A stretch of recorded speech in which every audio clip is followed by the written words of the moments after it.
Welcome to the next issue podcast. Please enjoy the show. Woo! Here we go. Hello, everyone. Welcome to the Next Issue podcast, live from Not Comics Pro. We got a very cool show today, I think, and we'll get into Comics Pro. We will get into all those news, but there was a few things that jumped on the radar as we were talking backstage right before the show. The first one was talking about buying comics and never reading them, and just kind of that. And that kind of brought, and that's not really what I want to talk about. That may be a question for a larger show about fandom and comics. But I don't know if you guys saw, I think Jeff and I talked a little bit about it last week, that Dork #1 came out, and it skyrocketed in value. And then the same thing happened this week with Image's The White Sky.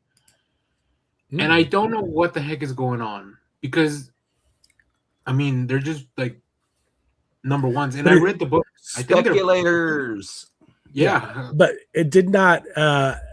My store sold out of the hippopotamus cocaine massacre, and so I thought that was going to be the one that went nuts on eBay, like right off the bat. White Sky was still there, and I didn't pick it up because I don't need another post-apocalyptic. Someone stole the title of my biography. Yeah. So right now we have Dork cover A, printing A, up to like $100. This is a book that came out a couple of weeks ago, and like I said, it's a good book. I think it's fine. Is it limited print run? Maybe they just short printed them, but it's not supposed to be. Like it's just a normal Image release. Look, nothing. It's a decent book. How many covers? I don't know. 2, 3? And all of them are all valuable? Every cover is going up in value. Like, yeah, it's crazy. And then this week, White Sky came out, another book from Image. And yeah, I mean, this one was sold out when I got to my shop, which it's fine. I had already read it. I like picking up #1s that I talk about, just to make posts about them. But yeah, there's a pre-sale for a graded 9.8, which this means obviously they barely sent it in, so they're not gonna get it for months, for $180. But also White Sky #1, it's like around $50, which is crazy. And this tells me that these are being bought because people keep listing them. Yeah. So what do you guys think is happening? Why are these books so expensive? I don't understand the hype behind all this. I think we're in another mini the social media push into comics. Like comic TikTok is nuts right now. Like there are so many people like talking about the comics they buy. And I think there's a lot of interest in new and different things. So I do think that they're like, I think there's just like a lot of new people to the comics industry who are just going out and scatter like over the last couple of years, maybe. And they just start buying a bunch of stuff. It's like, I feel like it's another mini bubble, like with the death of Superman kind of thing, where people were like just buying stuff like crazy kind of things. The way that the comics medium is right now, especially with Image likes to do a lot of the indie people, indie publishers are doing the same thing they've always done, like short little runs. Like this is a 5-issue miniseries, it's 5 issues that, so they're constantly coming out. And I think there's people just hopping on them, speculating. Even Marvel and DC have kind of like Scarlet Witch. Here's a 6-issue Scarlet Witch. Even though the series continues with the same creative team, they're still #1s. They're still, doing those kind of recycled, starting over with #1s. DC not so much, but they're launching a whole bunch of new titles also, so they also have a lot of #1s coming out. Yep, which we will get into in a minute. There's a lot. Yeah, I think it's just another tiny speculation boom. I don't think that they think that. I don't know. I think it's a bit more run on fandom this time than it is just on pure speculation. But it's a bubble. It's gonna break. Yeah, like, as soon as the trades come out, like why would you even want something that's like $100 as soon as the trade comes out? Like you just go read it on the trade. Yeah, there's no influx of new collectors. There's no Yeah. it's the same dudes. It's just people hyping one book over another, whether it's art, story, limited run, something like that. So yeah, if you want to buy into that, sure. Like if you see that copy of the book that's selling for $100 online is $5 at your store, sure pick it up. But chances are you're going to end up with a $5 book that you can't sell for $100. Yeah. I mean, I have Dork number 1.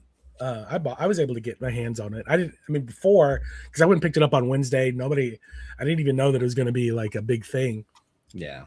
I need to go add it to my pool because it was a good first issue. I don't know if but it's nothing that like it didn't grab me like say something like Assorted Crisis Events did or something like that. Like it's not intense or heavy or didn't change my life or anything. It's just a fun. It doesn't have like a misprint or something that's kind of like controversial.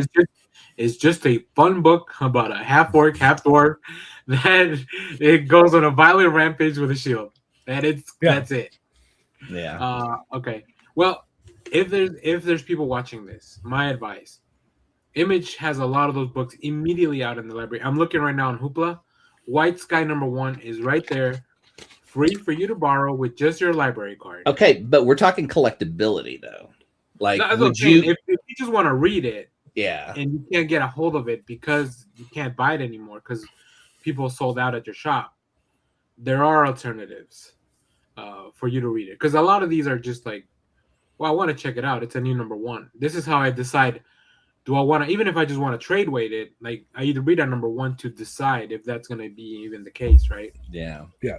I think at this point, it's a matter of like in our group, who's buying for collectability or who's buying for reading. I think the majority of us are buying for readability, and there's an ounce of collectability if we find some, rare covers or, when we go looking for back issues and stuff that we want.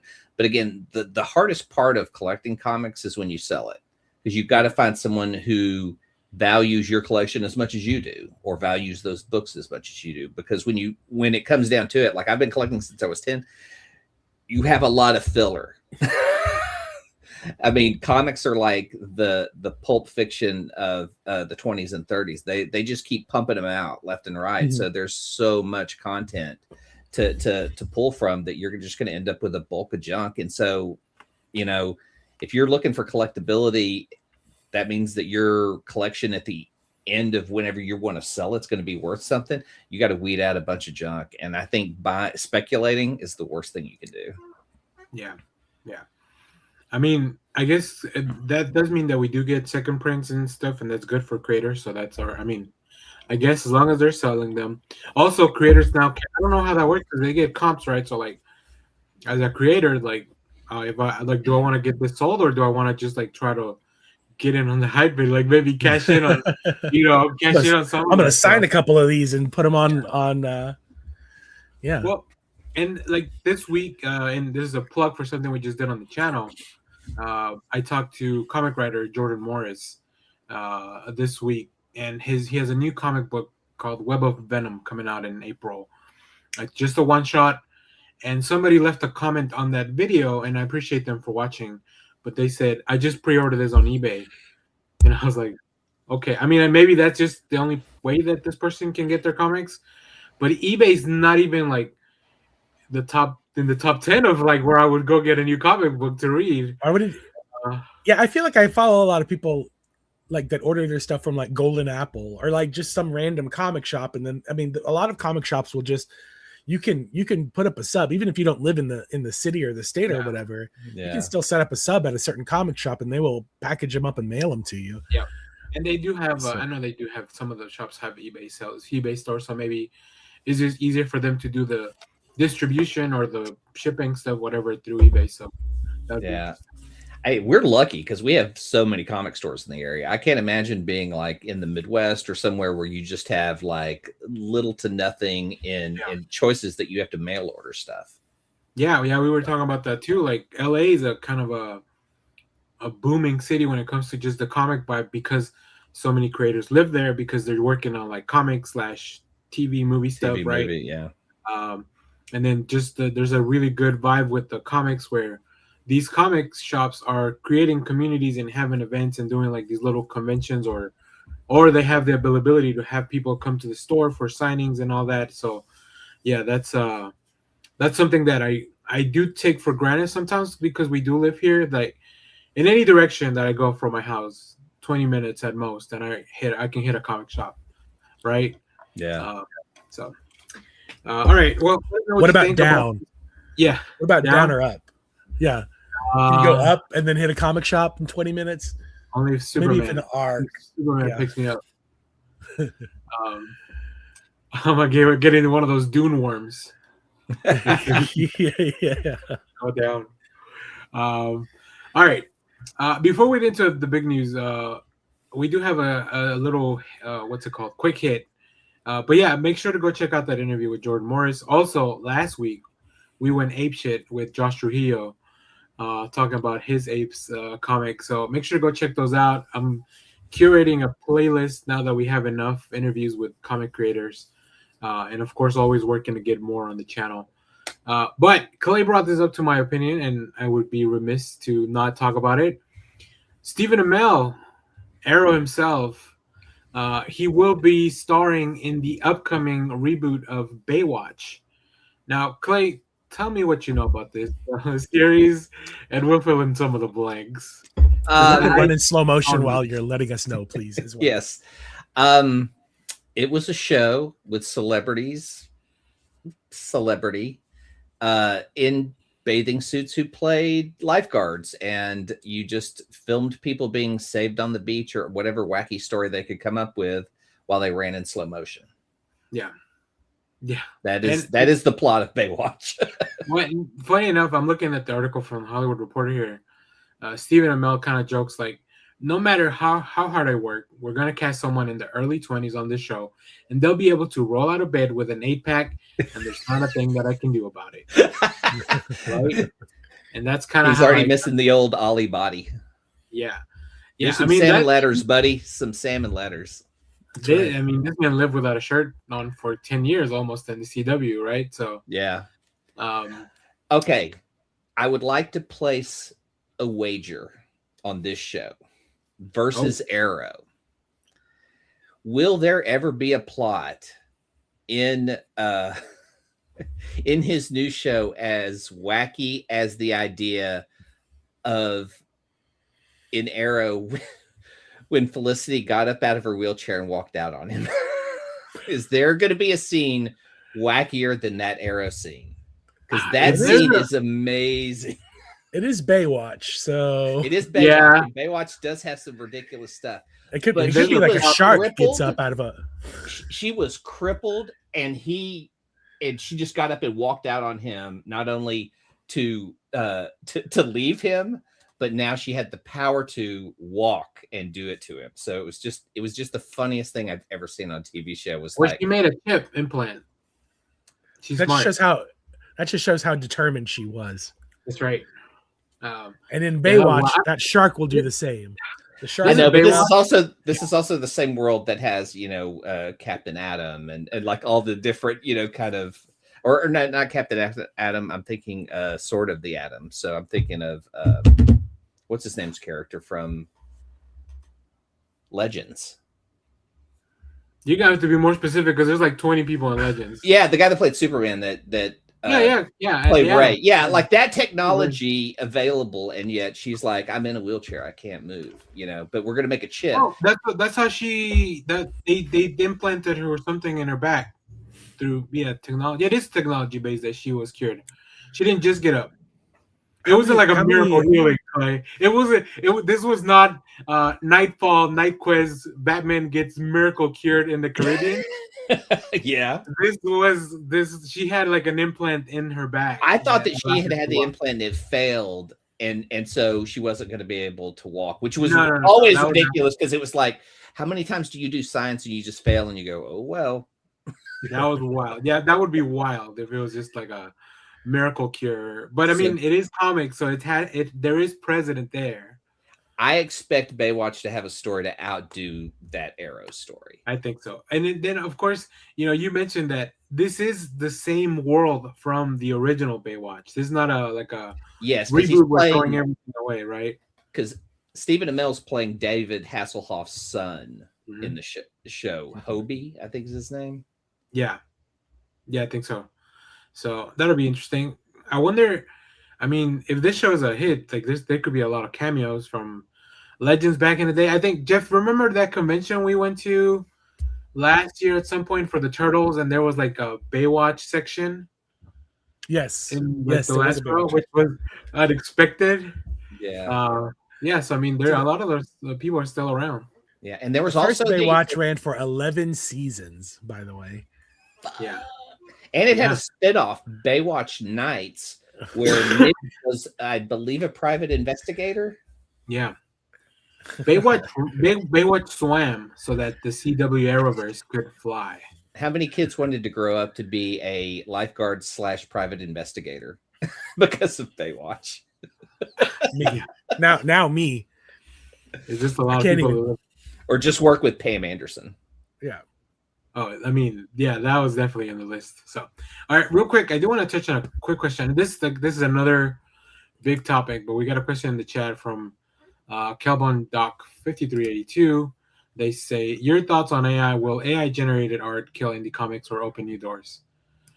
I mean, if it opens doors, I'm not walking through those. We are vehemently against AI generated imagery. I just don't think, and this kind of leads me to some of those.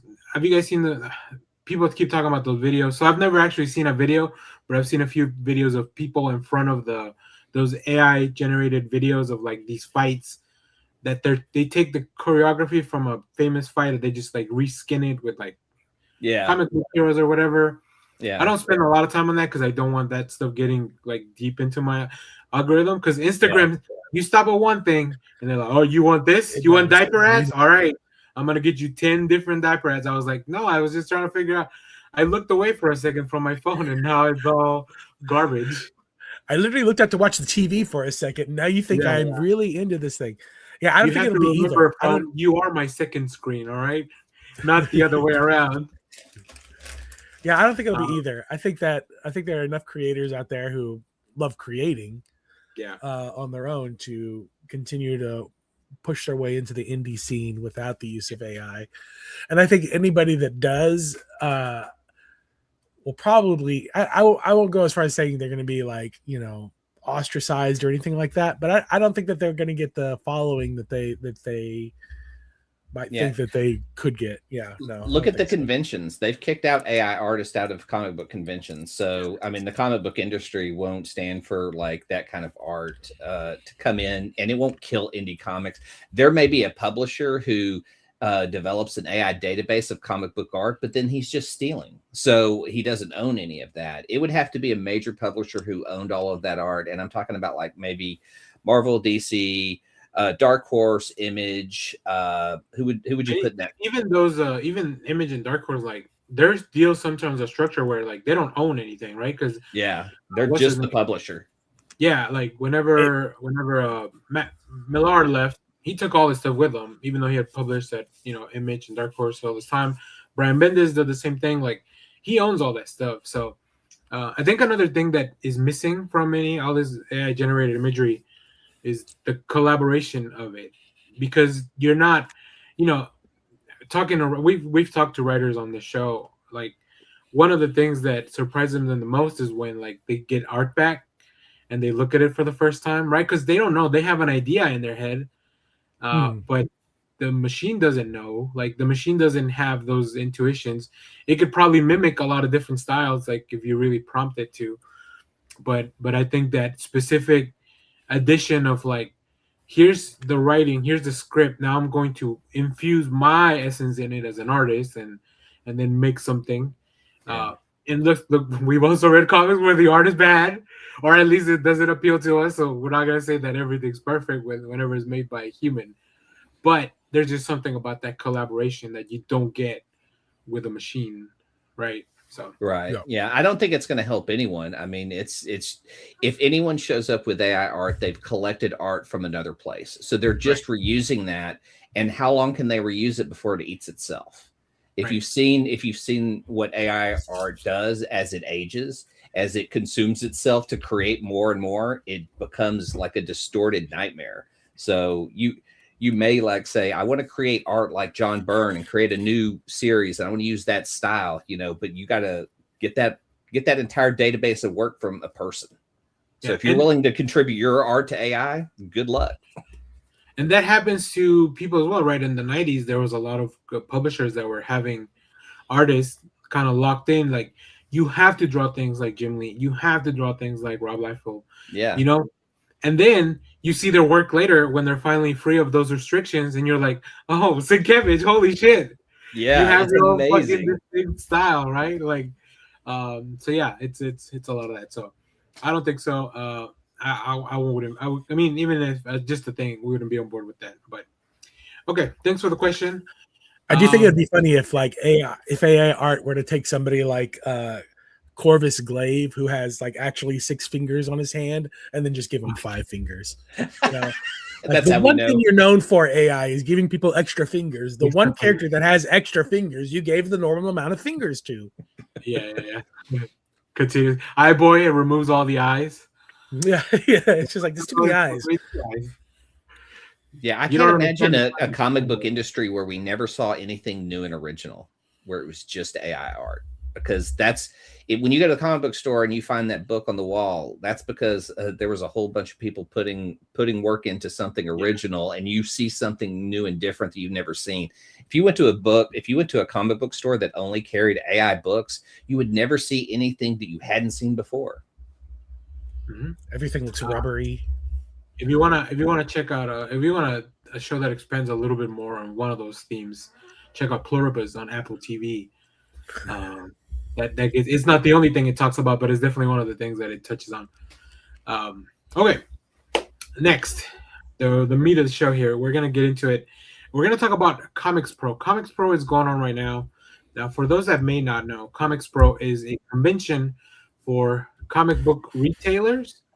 So this is where all the publishers and creators and comic book artists and they all go to this place, and they're like, this is what we have going on. Get hype. Get your people hyped about this, because this is what we're going to be selling in the next few months, which is a very interesting, weird way. It's almost like those tech expos where only like other companies can go, right? Like, yeah, like CES or something. Yeah, here's all new laundry machines. Like, these are the ones they're going to sell. Get excited. Get excited about this new spin cycle. So it we're connects to your phone. I want to give a big shout out to the Comics Beat. This is the website that we're using to kind of go through everything. So if you want more detail about any of these things, go check it out, because I have about like 16 tabs open from them, because their coverage has been incredible. So big shout out to, let me see who's on here. I mean, they have a lot of writers, so I'll try to maybe credit. I'll put a link in the description of the video after we talk about all this. The first story I want to mention, because Clay wanted to talk about this and he might have to dip out a little bit earlier. The X-Men are going back to the Outback. It's going to be a 5-issue series by Steve Orlando and Steven Segovia. Now, Clay, Jeff, why would the X-Men have to go back to the Outback? Bloomin' onions. Gambit loves a bloomin' onion, and he's like, I ain't got one in so long. I need me a bloomin' onion. Whatever. He hates New Orleans food and actually loves to go to the Outback Steakhouse. That's why. Yeah. They have a new X-Men Kangaroo Man. Kangaroo Man. I would love that. I would team him up with Armadillo. Oh yeah, that's a good team up. Here's a little art from there. I love the style at this time. I love the big hair. I love Longshot being part of the team. Dazzler. I mean, and I love the box. I love the box up there with all the character heads, just like old school Marvel books. Yeah. Is this another one of those period pieces, or is this them in current day heading back to Australia? No, it's now 88. Yeah, okay. So that's why I was like, because these are all old costumes and stuff. These are all. Yeah. I like that Colossus has got Wolverine on his arm, like he's about to, fastball special. Special. Yes. Yeah. We got Havoc. I mean, it's just like, I like this team. Storm's the leader. we've come out of the mutant massacre at this point in this story, and they're going to and they go to Australia where they meet another mutant that's basically a teleporter, and he sends them places. Yeah. He's still around. I think he's in one of the teams, but I forget which one. Yeah, he's an Aboriginal. I don't know if he's a shaman or his entire backstory, but he was a character they met during this time period when they went to the Outback, and he would just send them wherever. So it was, and I don't think he talked. That was the other interesting part of his character. Did he ever speak? I don't remember him speaking. I just remember him sitting in like the yoga position, and then whenever they needed to go somewhere, he would start swinging his thing, and he'd like he knew. There was a mental connection to the team he had, and he knew. But this was a wild time because the X-Men, as far as I'd known, had pretty much had Cyclops in the book, and when he wasn't the leader and left after Dark Phoenix Saga, he was still a background story because they were doing the Madeline Pryor story. And so now we finally have a story. They hadn't killed off Kitty, but she was hurt. Nightcrawler was hurt, and there was a third person who was hurt during the Mutant Massacre that's not in the story. I can't remember who it was though. Do you remember? But this is right. So right after the Siege Perilous sends them to Australia, and then they just hang out in Australia for a while. Okay. Yeah, this is where like Betsy Braddock and Psylocke, there is this break in their character. Mm-hmm. So or the merging, because I remember that it was very weird that this English character had become an Asian ninja. Yeah. So all this was kind of happening during this time. So I hope Steve touches on all these aspects of it, because this is really fun. And this is pre-Mutant X for Havoc. So he's still just trying to live up to Cyclops. You know, he's still trying to live up to his brother.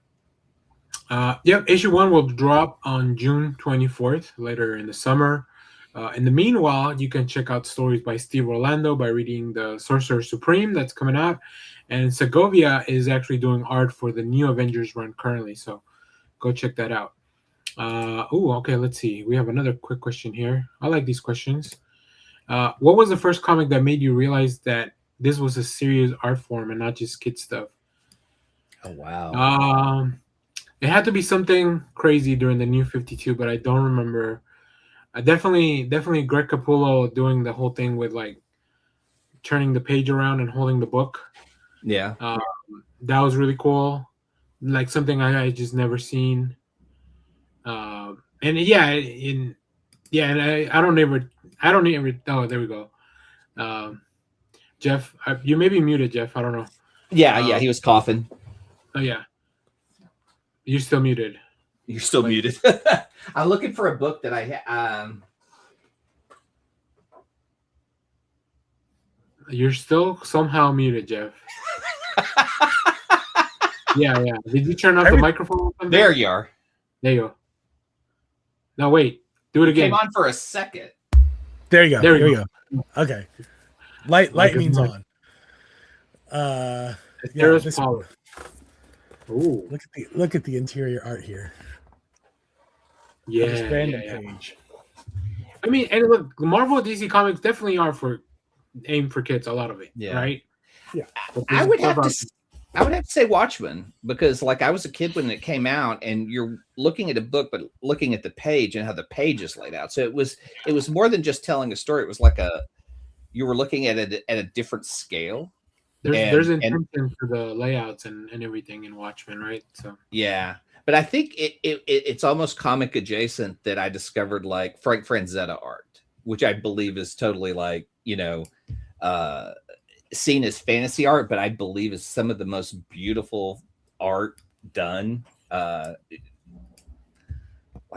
Who else? I mean, Alex Ross, when Alex Ross started doing comics, I agree. I don't. There's somebody in the set. I don't think. Who is it? Let me see. Can I do? Yeah, it's just they never thought about it as kid stuff, even as a kid. Yeah, even as a kid. Like, but some of the first comments I got were like The Dark Knight Returns, Watchmen, Camelot 3000. Oh, none of those are Brian none of those are kids. Yeah, none of those are kids' books. But I was exposed to them really early on, so there was this kind of like, oh, comics can be for anything. Yeah, like, There are obviously some for kids, but they can And be even as kids, like the stakes are so high in these books, like you're like, oh, this is like adult stuff, right? This is like, Yeah. like Well, buildings are collapsing and like people are getting kidnapped. You just kind of get into it and you're like, you don't think of it as a kid's story. yeah. But Brian Boland art was like straight out of Judge Dredd. And so you're looking at this going, this is amazing. And then you're seeing like the apocalypse is what he's drawing. And Yeah, I mean, I read comics as a kid, but I really got into it like later on in life. So I even really thought about that connection. So, all right, thanks for the questions. All right, let's keep on with some news. We also have a new announcement for Hela, the Queen in Black. This is going to be a brand new series. Now, if somebody's reading Null, then you kind of know what's going on, but it's going to be a 5-issue series by Al Ewing and Ivan Coelho, building on the stuff that they're doing with Tom Waltz in the Null book. Obviously, also just kind of building on what Donny Cates and Ryan Stegman did for the King in Black. Yeah, I don't know. Thoughts on this, guys? I don't know how steeped you may be into these stories, but I do not care about any of the Null stuff. It's not for me. I never got into it. Cool. It looks so cool. Yeah. I liked it, but I like it when Donny Cates is doing it. So I mean, I may try it and sample it and see. I will say Tom Waltz wrote the TMNT for a long time, and I feel like he had a lot of other stories inside of him. So the stuff he's doing with Null currently, it's kind of fun, but it definitely does build on that stuff from Donny Cates and Stegman. So I do like that I've been in comics long enough. Like I've been a fan of comics long enough to see that their special events books have gone from 12 issues to 9 issues to 6 issues. Now we're down to 5 issues. Some of them are even 4 issues now. Yeah. Well, that's just because they're taking away from us. That's just shrinkflation. Shrinkflation.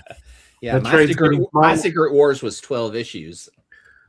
That's real. What do they call it? Shrinkflation. No, I'm trying to. Yeah, it's real shrinkflation. It's just shrinkflation. All right. Another My thing flu that head is. IDW announced, and this is really interesting.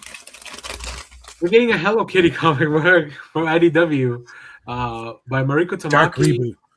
It's gonna be drawn by Cody Lemieux. I don't think I know the artist, but I do know Mariko Tamaki. I like her work a lot. She did Batman for a while, and she's been doing some cool stuff. I don't know much about Hello Kitty because I just kind of imagine it's just image for me. I don't think of the story of like there's a world that Hello Kitty may inhabit. It's not like other properties like Barbie or like where I know there's a whole backstory to everything, right? She has a Dreamland house and a camper. Yeah. What does Hello Kitty have? Drugs. Yes. Oh wow. Nice. Bongs. Hello Kitty's just a big stoner. I love my Hello Kitty crack pipe. That's probably my favorite piece of collectability. This is not your Hello Kitty. Yeah, Hello Kitty has friends. Like, there are all of these other little like characters that hang out with her, and I thought that they had like little homes that you could put them in. So it like had little sets. Oh, I don't know anything about Hello Kitty. Know. Let us know. I thought Hello Kitty was like a little boy or like something. Like I know what Hello Kitty is, but I thought the big thing about Hello Kitty was like, no, Hello Kitty's not a girl. Hello Kitty's a boy. See? There's definitely a whole world. All right, something that we probably are more suited to talk about than Hello Kitty. Jay and Silent Bob's Jay the Future Past. Yeah. Kevin Smith has announced that Snoochie Boochies. He's been teasing this for a little while. But it's going to be, I mean, this is a main cover with Marco Cicchetto, which is great. It's going to be a one-shot written by Smith with art by Giuseppe Camuncoli. I feel like it's about time. They just crossed over with Archie, so like this feels like the next logical step, maybe. What's that blunt? Who's in that blunt rotation? That's a real question. Deadpool, Land Shark. for sure. Deadpool. Maybe Oh, Doctor yeah. Strange. Doctor Strange. Oh, Rocket yeah. Rocket would probably try it just to like see what the heck is going on. Yeah. Yeah. Like, what is this? What is this? Humans. This is fun. I like that Kevin Smith's kind of diving back into comic books. Yeah. Also, what happens to Daredevil's radar when he's high? Ooh, interesting. There's a lot of places this could go. I'm intrigued. Yeah. All right, hold on. I'm looking for something that's not Marvel because I Thor just would opened- smoke with Jay. Thor would smoke with Jay. Yeah. At the Warriors 3, I think there would be a lot of party places like Asgard that Jay would go to. I think She-Hulk. I think She-Hulk would. I don't think Peter would. I don't think Spider-Man would. Yeah. Would She-Hulk even be affected by it? No. She'd have to revert back to her Jennifer form. Yeah, to smoke like a whole tree. Oh, Like a literal just tree. the hot box that she would be in would be amazing. Yeah. All right. I want to switch gears to DC real quick because they announced a bunch of stuff for their next level stuff. Yeah.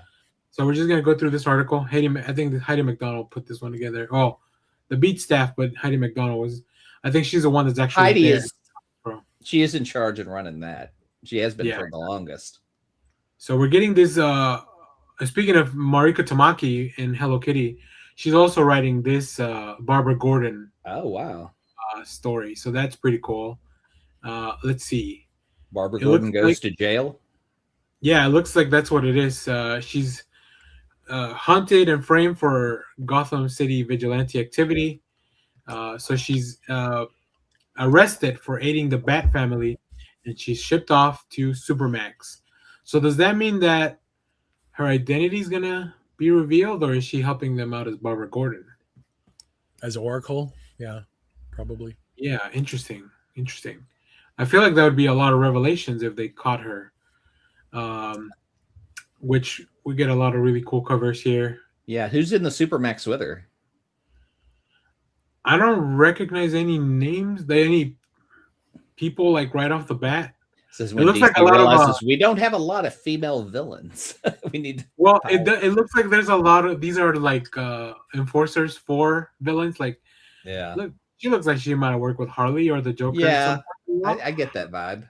So, it would be fun to go deep into the henchmen that are in jail for someone they follow. yeah. Now, This looks awesome. a book that I'm very excited for.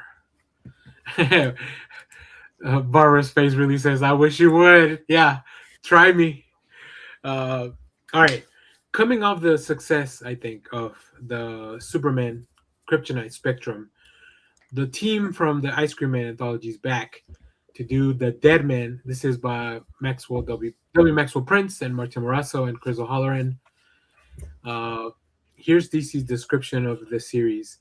In the aftermath of DCKO, so this is in continuity. This is not like a Black Label book. The balance between life and death has been thrown into chaos, leaving souls trapped in a dangerous loop of ghostly derangement. Only Boston Brand, the one and only Dead Man, can possess the living and the metahuman alike to uncover the source of the disruption and restore order before the world falls into a spiritual freefall. Wow. Oh, look at this cover. Oh wow, that's awesome. Talk about art that tells you this is not for kids, right? Yeah, I'm gonna pick up the Dead Man and the new Hello Kitty. Yeah. yeah. Hey, we contain multitudes as comic book readers. This looks great. I'm very excited. I love the team. I love these guys. So yeah, What really a great character for them to work on too. Yeah, like this spiritual screams free them. fall is a weird. Like, I'm curious what that's a deep pitch. Yeah. I like that the Deadman's kind of like he's got to be the fixer. Like that's what it sounds like to me. Like, stuff's going wrong and he's got to be the fixer. All right. Next, we have this new series with the Teen Titans set to debut. For some reason, they're letting Red Hood lead a team of children. Everybody gets their own crowbar. Yeah. What a weird choice to put children in charge of. Yeah. It feels like, I don't know, Jason. I mean, doesn't you feel could like say that. Jason was the example of Batman being in charge of children. True. And then they Very true. teased Legion of Superheroes, another Doom Patrol book. Jonah Hex. Jonah Hex? the Who's doing demon- Jonah Hex? They don't go into all those details here yet, Clay. I think these are all just kind of teases. It's kind of like the roadmap. But we'll stay. We'll know. We'll figure it out. We'll try to get in there. Yeah. So very very exciting stuff. I think DC's been doing so well for so long now. Yeah. That I'm just like, whatever you say, homie. Let's do it. I'm on board. Who is writing that Teen Titans book? Did they say? I think that is Tate Bromble. That one. Oh, okay. That one had been announced previously. So he's going Tate from Bromble. He's going I think he's from going- everything. He's going from or what was Batgirl and the House of Slaughter from the Something's Killing the Children. He's also doing Christopher Chaos at Dark Horse. it? He was only writing that. What's that zombie book? Yeah. It's Everything Dead and Dying. Yeah. It's a So- great name. Oh yeah, it's such a good book, Clay. We haven't read it. Okay. Sticking on the DC train, but going into the absolute. I was just reading about this one. I'm excited. Yeah, me too. This might have been my favorite announcement. So Pornsack Pichochet and Raphael Albuquerque, I think. We have a new absolute Green Arrow, because we know that Oliver Queen Green Arrow is dead in the Absolute Universe. Mhm. Thanks to Hawkman. This is going to be very fun. So, a serial killer is slaughtering corrupt billionaires. Oh no, how sad! Wait, And is that the That's it. same That's thing? it. I That's mean, it. they're the same thing, right? yeah, that's the pitch. That's it. Just period. After that, the only clue they have to his identity is the green arrows protruding from the victims' bodies. Executive Protection Specialist Dinah Lance, also known as Absolute Black Canary, is assigned to uncover the murder's identity as she investigates a list of suspects drawn from the ranks of DC's most dangerous archers. Each of them is connectedly directed to the recently murdered Oliver Queen.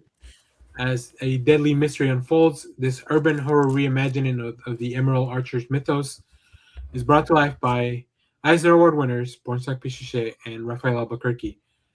That looks so cool. And here's some interior art Yeah.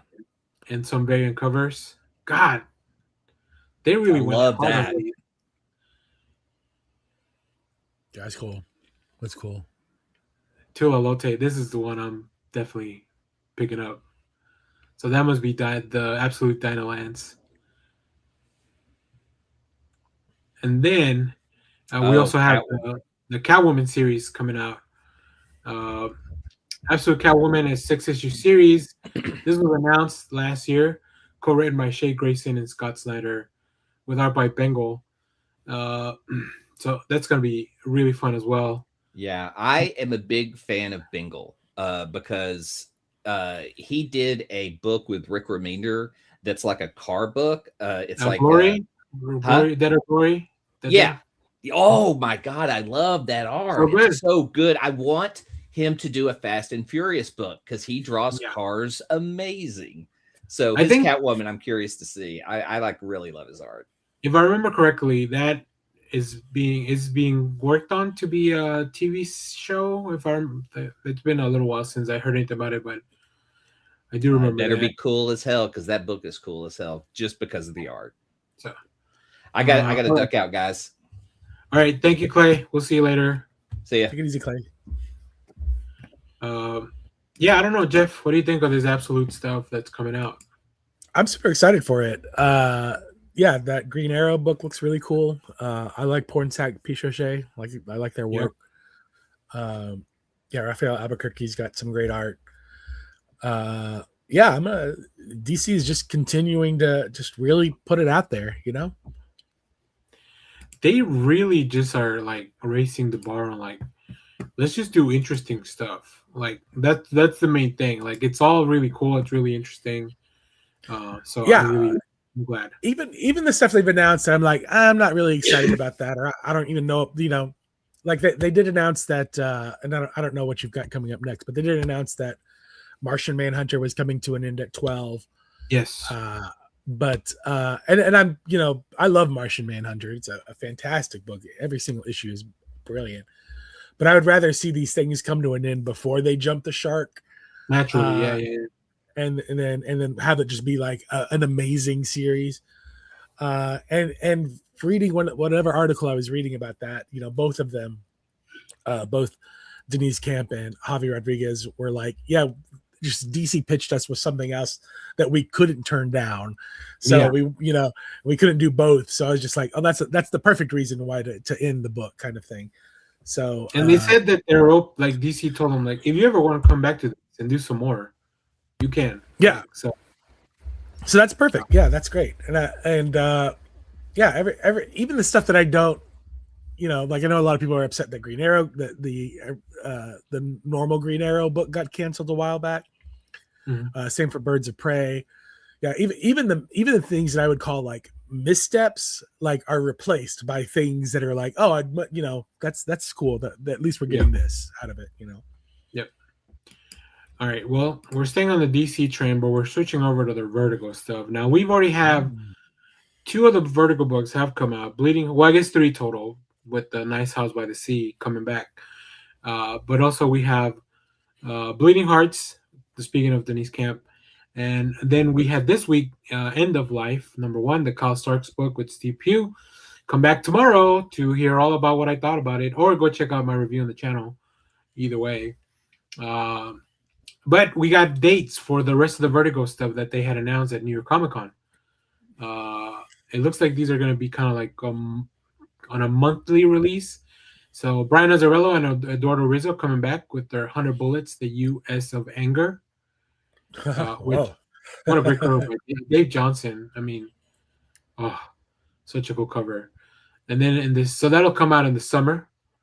Then we have Fanatic, the Grace Ellis Hannah Templar book, which will also be a summer debut. So I think they're just gonna put all these out like June, July, August. I think that's based on the timeline that we saw earlier above.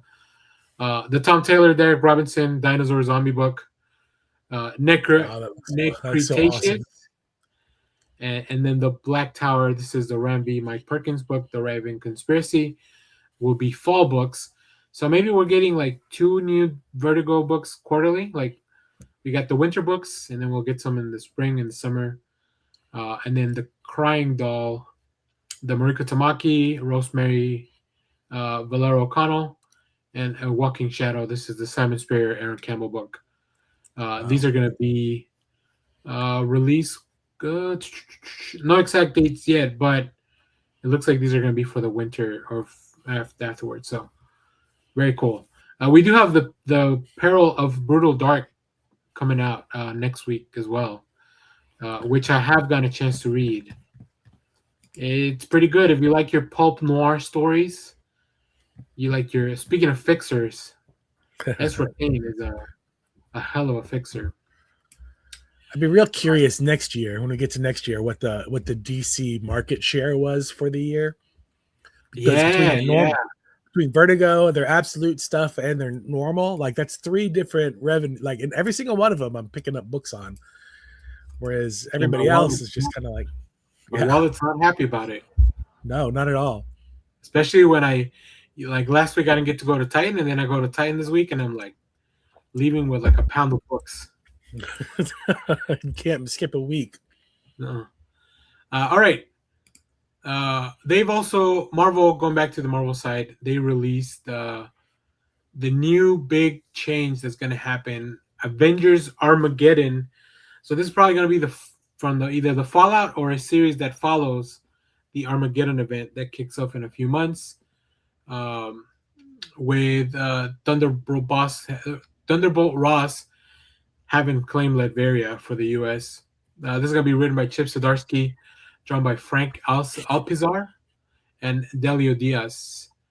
So it'll be, so Chip Zdarsky is going to be doing 3 books Wolverine, Weapons of Armageddon that came out this week. He's going to continue his Captain America run, and then he's adding this Avengers Armageddon to his rotation. So that's very cool. And this is here I'll show you these. This was teased along with some of these images. With great power and great responsibility. So I don't know. I don't know what to make of this. Yeah, it looks interesting. I mean, I'll be there. I'm a little again, we talked about this earlier. Only 5 issues. So I'm a little like, okay. But yeah, I like Chip's Cap run. I haven't had a chance to read the Wolverine that came out this last week yet. Okay. I've been for the viewers at home, I've been under the weather, so most of my last 48 hours have been me sleeping. But yeah. But this looks interesting, you know. I think it's interesting that we've got Thunderbolt Ross taking over a country, sort of in the same way we took over Venezuela. So, you know, it's kind of we. Don't let me in there. No, yeah, not us. I didn't do nothing. All right. Now, this next announcement, I'm wondering how much you know about it, because it is kind of like a property. We are getting a brand new addition to the Energon universe. Oh, I did see this like in a Threads post. I'm excited. The Mobile Armor Strike Command with a K. Yeah. This is going to be written by Dan Waters with art by Pi Par, Pierluigi Gasolino. I know Pi Par from. They also did a book with cars and robots. I forget what it's called now. It's an image book, but it's really cool. But Jeff, what the heck is Mask? Mask is your basic good guys versus bad guys. The cars do not they don't fully transform into robots. They transform into other vehicles. So like that red car that you see there becomes a plane. There's I think a boat that becomes a helicopter. Like they transform into other modes of vehicle transportation. We've already met some of the characters in the Energon universe. Matt Tracker has been popped up in G.I. Joe, and he's the main good guy. This is Commander Chaos or something like that. He's an evil bad guy. He's also been in Transformers and G.I. Joe. Okay, so Matt Tracker, not to get ahead of our conversation for tomorrow, have you read the latest Transformers for this week? Or the G.I. Joe? The latest G.I. Joe? Okay. I won't say anything, but now that you mentioned that name and this announcement, it's all clicking in my head. Like, I don't know all the toys off the top of my head, so I don't know like if I should be. I popped because it was a cool moment, but I didn't think anything of it. And then they're doing these connecting variants for like the 3rd anniversary of the Energon universe, and you can kind of see here the Mask with some of the Transformers characters. Let's see. God, they're gonna make me buy so many freaking covers. I really enjoyed Mask as a kid, growing up playing with those toys. My brother and I would play with them all the time. Oh, speaking of Matt Tracker. Oh yeah. So when they popped up, so Matt Tracker popped up in the last year's free comic book day, the Energon Universe's free comic book day comic. Also, he's popped up in G.I. Joe before this week, before the Dreadnought War or during it, because Hound needs some fixing. Yeah. And there was only one person that could do it. So Clutch took Hound to see Tracker, but he didn't fully fix him. He didn't have enough time or whatever. He didn't have all the stuff that he needed, but he got him going. And this is like back to like the 80s when all these properties were owned by Hasbro. I think there was a tether, at least through the toys, between Mask and G.I. Joe. That one of them, like one of the characters from Mask was like an old G.I. Joe, but they never like got into it with the cartoons or anything like that. It was just one of those. Today Warren Johnson is a 1 in 500. Oh, there it is. Gotta get that one. I'll never see it. Oh my god, they even have two different blank variants. One with the green. I guess one's for the good guys, one's for the bad guys, maybe. Yeah, Or I guess so. yeah, I don't know. God damn it. Oh god, Mass. I hate comic books. Also, one of the best theme songs for the '80s cartoons. Oh Really good really? themes. Yeah, Maybe we should watch a little bit of Mask before this launches. yeah. All right, I'm down to 5 tabs for news. All right. DC announced their next big Batman event called Bad Seeds. This is going to be the Bat family of books, kind of being all led by Tom Taylor on his Detective Comics run, but I'm sure Matt Fraction and Jorge Jimenez book will also kind of get in deep, into that. Uh, Gotham City Police Commissioner Vandal Savage has declared war on the Bat family, which has definitely been set in both books, but very strongly in the Batman Yeah. one. Flooded the streets with his own private paramilitarized police army. Gotham's new mayor, Pamela Isley, deserted by her allies, both political and arcane, is about to make one last-ditch power play that will leave Gotham decimated by daylight. Um, I like everything that's going on. Yeah, I'm very excited for this. Yeah, it looks cool. I'm excited for a crossover. Yeah. A little mini one. All right, let's see what else we got. This is yeah. So now we're kind of getting into the indie books. I think that was all the big DC Marvel stuff announcements. At least the ones I could find. Go check out. Like I said, Comics Beat has everything you may be looking for. Next, we have this new book called Odin from Image Comics. This is a new horror series written by James Tynion IV with Marjorie Bennett and art by Letizia Carosini, colors by Jordi Belair, letters by Tom Napolitano. A 9-issue comic book series, which I also appreciate the 9-issue series. It's an interesting size. It follows May. Oh, sorry, it debuts in May. It follows an undercover journalist embedded with a group of neo-Nazis in Norway who are seeking the power of the Norse king of gods. Damn. Wow. Okay. Wow, that's intense. All right, that's pretty cool. Oh, hold on, let me show you these variants. So this is the 1 in 10 by Leticia. This is the interior artist, Christian Ward. I like that cross section. Look at that cross section. And then Martin Simmons and Jay Lee. Jay Lee. God, that's a 1 in 100. We'll talk about covers I'll never get, huh?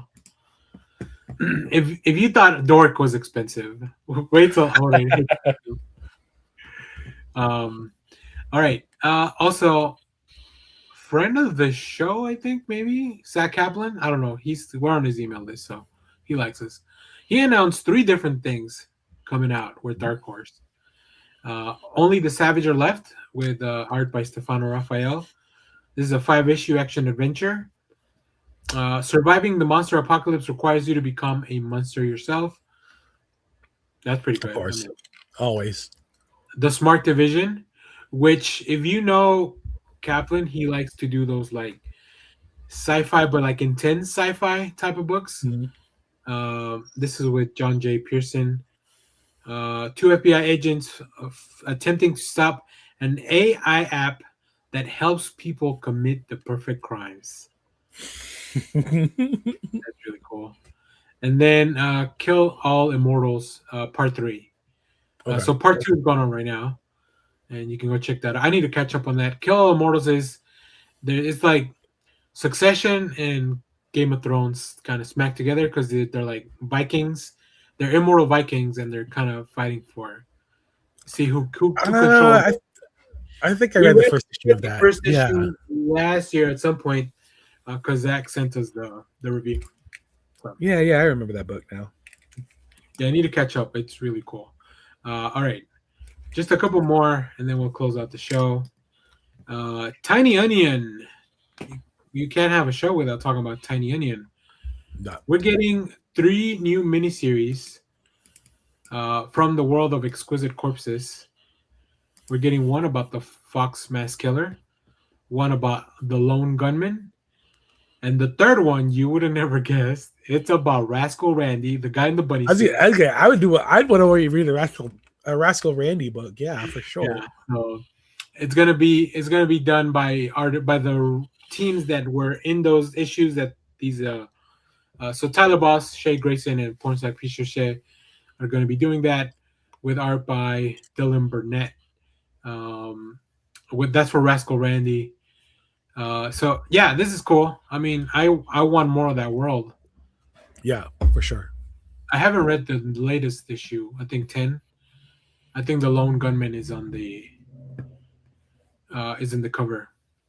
Did that come All out right. this past week? I think so. Yes. I've only read one thing from this week so far. Okay. It was the Fantastic Four issue. Yeah, I'm also kind of behind. I was deck building because we got new cards, so that took my time. I had SmackDown on in the background, and that's usually when I read.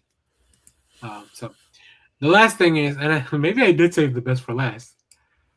We're getting an Abraham Lincoln robot that looks for meaning in life in this new comic book series. If destruction be our lot, this is going to be written by Mark Elijah Rosenberg and Matthew Rosenberg. I think they're siblings, if I'm not mistaken, with Andy McDonald on art and colors by Francesco Zagala. Let's see. In this book, if destruction be our lot, humanity is extinct, thank goodness. And all that remains are the robots who once helped us. The robots are happier now doing their work without human interference, but not Abe, a robot replicant of Abraham Lincoln in search of meaning beyond the daily grind. Abe believes there must be something more out there at the edge of the city. After nearly getting killed, he's determined to wander the earth until he finds it or gets recycled trying. And then here's some of the covers. That's a cool cover. This is McDonald, so that's what the interior art should look like. Damn it, they didn't label these. This is Jeremy Pena, okay. James Heron is doing one. Oh, this is interior art. Oh, it's funny. It's kind of like what was that section of Disney that had the animatronics? Like the Hall of Presidents? Yeah, the Hall of Presidents. That's kind of what they're. Also, this robot looks like a dick. We just gotta throw that out there. Yeah, just the description kind of gives me what's that Mark Russell Not All Robots comic? Oh yeah. I remember that book. That was good. And Abe Lincoln, I mean, what a president. So he had what a guy. Tall hat, cool beard. Fought vampires. Theater lover. All right. Well, I think we've done. I'm out of news. There was a thing about the Dark Knight 40-year anniversary. Maybe we'll talk about that tomorrow to open the show. Jeff, anything else? Did I miss anything? Book, did you not the movie? Yeah. Sorry, the book. Did I miss any news that you wanted to touch on? No, I think you caught it all. Like I said, I've been out of it for the last couple of days, just in a actual fever dream. So it was good to catch up and see what's happened. See what was happening. I think I might be too excited for that mask. That mask is cool. Like I like. Oh, here I forgot this one. I knew there was. I moved the tab. Hold on, Jeff. One last one, and I'll let you get back to your fever dream. Because I knew Robert Kirkman was out there like handing out candy or something. Robert Kirkman and Cory Walker reuniting for an all-new Invincible universe. Elemental. They're so clever. I fucking love it. This is coming out in the Capes book that is back. So that'll be fun. I think the Elemental will be, huh? I love that name, Elemental. It's really good. I didn't know that. Yeah, I didn't know that's how it was spelled, Elemental. Oh yeah. So yeah, I like this. I like the Battle Beast book that's going on right now. So I'm I don't want to go back and read Invincible, but now that I've seen the show, I like the Invincible world enough to kind of continue in the comics. I think Robert Kirkman is also a way better writer than he was back. Not that he was a bad writer when he did Invincible the first time, but he's just so much better as a writer now. Because I'm loving his Transformers stuff. So, alrighty, well there you have it. Thanks for everybody that watched. Thanks for the questions. I thought those were fun. I might break those off into their own little videos because I think it's some cool stuff that we're talking about. As I mentioned, go check out our creator chats. We recently talked to a bunch of people, including Jordan Morris, which came out this week.